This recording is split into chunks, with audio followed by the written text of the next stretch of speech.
विष्णु पुराण में समुद्र मंथन की कथा को विस्तार पूर्व बताया गया है। इसके अनुसार समुद्र मंथन सावन के महीने में ही किया गया है। समुद्र मंथन की कहानी और समुद्र मंथन से निकले अमृत कलश के बारे में कई लोग जानते हैं, लेकिन क्या आप जानते हैं कि समुद्र मंथन से निकली वो कौन सी चीजें थीं जिन्हें मानव, देवता और सृष्टि के लिए उपयोगी नहीं माना जाता है?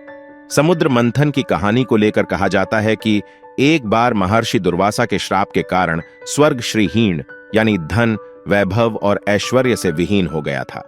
तब विष्णु जी ने देवताओं को असुरों के साथ मिलकर समुद्र मंथन का उपाय बताया।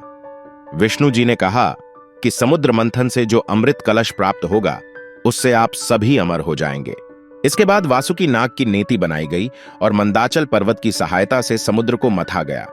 इसके बाद एक एक कर समुद्र से कुल 14 चीजें निकलीं, जिन्हें 14 बहुमूल्य रत्न कहा जाता है। इन 14 चीजों का बंटवारा देवताओं और असुरों के बीच किया गया, लेकिन अमृत कलश के लिए देवताओं और असुरों के बीच विवाद छिड़ गया था। आइए जानते हैं समुद्र मंथन से निकली उन चीजों के बारे में जिसे शुभ नहीं माना जाता है।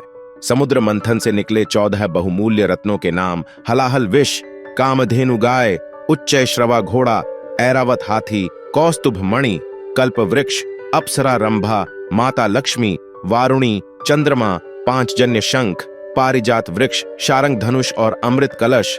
समुद्र मंथन से निकली अशुभ चीजें। हलाहल विष। समुद्र मंथन में सबसे पहले हलाहल विष निकला था। इस विष की ज्वाला इतनी तीव्र थी कि सभी देवता और दानव जलने लग गए। तब भगवान शिव देवता, दानव और समस्त सृष्टि की रक्षा के लिए इसे खुद पी गए, लेकिन विष की तीव्र जलन के कारण शिवजी का कंठ नीला पड़ गया और उनके शरीर का ताप बढ़ने लगा। इसीलिए शिवजी का एक नाम नीलकंठ भी पड़ा। विष की झलावा को कम करने के लिए सभी देवताओं और दानवों ने शिवजी को शीतल जल चढ़ाया। इसके बाद उनके शरीर का ताप और जलन कम हुआ। यही कारण है कि सावन में शिवजी का जलाभिषेक किया गया है। कहा जाता है कि शिवजी जब हलाहल विष को पी रहे थे तब इसकी कुछ बूंदें पृथ्वी पर गिर गई, जिसे सांप, बिच्छू और विषैले जंतुओं ने ग्रहण कर लिया। इस कारण ये जंतु जहरीले होते हैं। वारुणी। वारुणी एक खास तरह की शराब या मदिरा है, जिसकी उत्पत्ति समुद्र मंथन से हुई। जल से उत्पन्न होने के कारण इसे वारुणी कहा गया। उल्लेखनीय है कि समुद्र मंथन से निकले हलाहल विष और वारुणी को अशुभ तो नहीं कहा जा सकता है, लेकिन मानव, देवता और समस्त सृष्टि के लिए इसे उपयोगी नहीं माना गया।